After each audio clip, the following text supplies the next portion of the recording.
Friends, आज की short analysis में हम डिस्कस करेंगे कोटक महिंद्रा बैंक के स्टॉक के ऊपर। दोस्तों, आप लोगों को बता दूं कि ये स्टॉक दिसंबर 2020 यानी कोरोना के टाइम से ये स्टॉक करेक्शन के अंदर चल रहा है।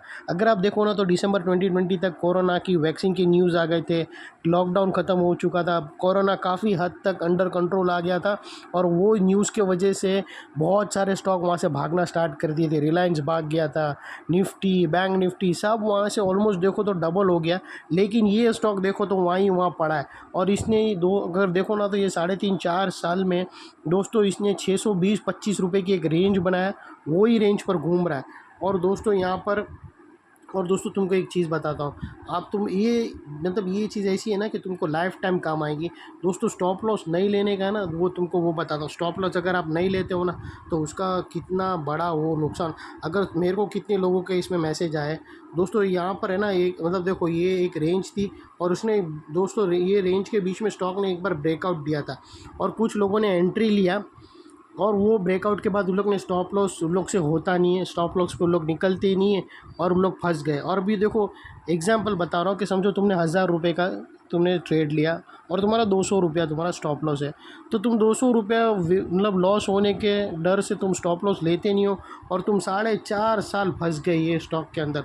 मतलब 4.5 साल पैसा, 3.5 4 साल तुम्हारा पैसा मतलब नेगेटिव में ही है। तो देखो पैसा ब्लॉक्ड होना, अगर तुम्हारा पैसा अर्न करके नहीं दे रहा, पैसे पैसे को खींच नहीं पा रहा और ब्लॉक होके बैठा है, तो वो भी बहुत बड़ा प्रॉब्लम है दोस्तों। तुम समझो अगर 200 रुपये का स्टॉप लॉस लेके वो 800 रुपये को दूसरे अच्छे अपॉर्चुनिटी वाले स्टॉक में डालकर तुम लगा देते तो वो तुम्हारे 800 के 1600 हो जाते, 2500 हो जाते, 3000 हो जाते।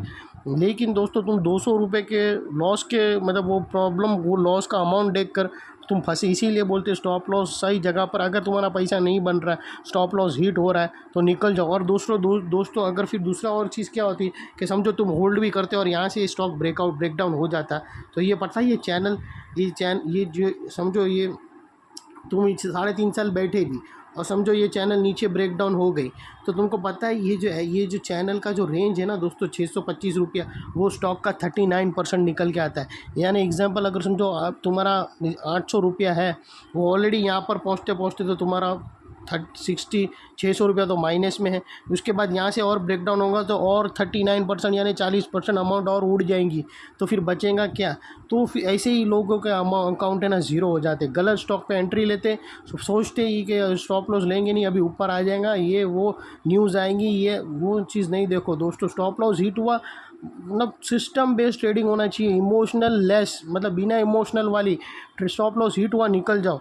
तो इम्पॉर्टेंट ये है कि पैसा बनना चाहिए दोस्तों। अगर वो कोई स्टॉक पैसा बना के नहीं दे रहा है, स्टॉप लॉस हिट हो रहा है, तो निकल जाओ, तो ही तुम पैसा बना पाओगे दोस्तों।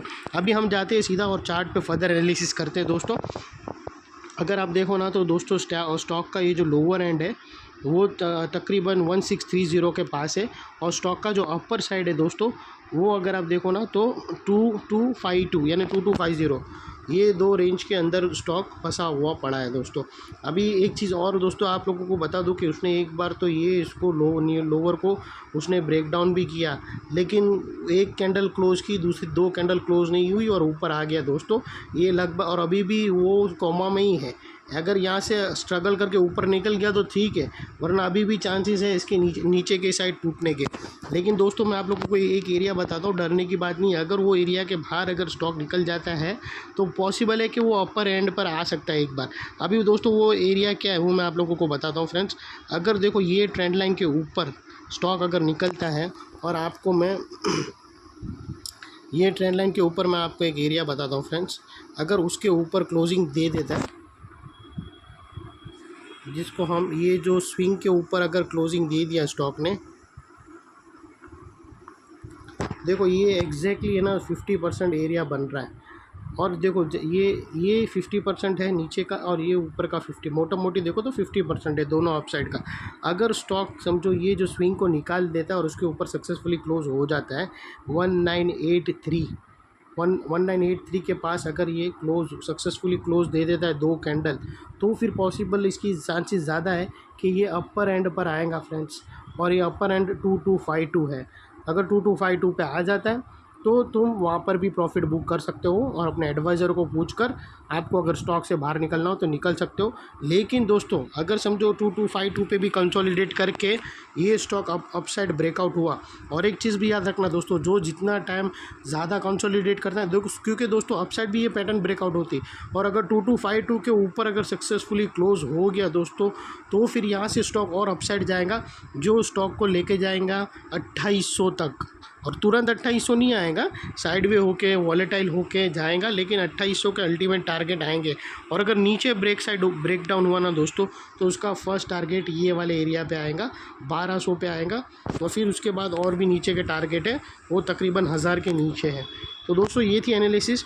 मेन अगर फोकस करो ना दोस्तों अभी तो ये जो मैंने 2 रेड लाइन बनाया वो एरिया स्टॉक के लिए अभी उसको क्रॉस करना बहुत ज़रूरी है, अगर उसको अपर रेंज पे जाना है। तो ये 2 स्विंग को निकाल दिया तो फिर समझ लेना स्टॉक के चांसेस है कि अपर रेंज पे जावे, और अगर अपर रेंज पर ब्रेकआउट हो गया, हायर पॉसिबिलिटी भी है क्योंकि अगर इलेक्शन के नज़दीक है, तो अगर ब्रेकआउट हो गया, अपर एंड को निकाल लिया सक्सेसफुली, तो यहाँ से स्टॉक में बहुत बड़ी अपसाइड में चाल भी आ सकती है।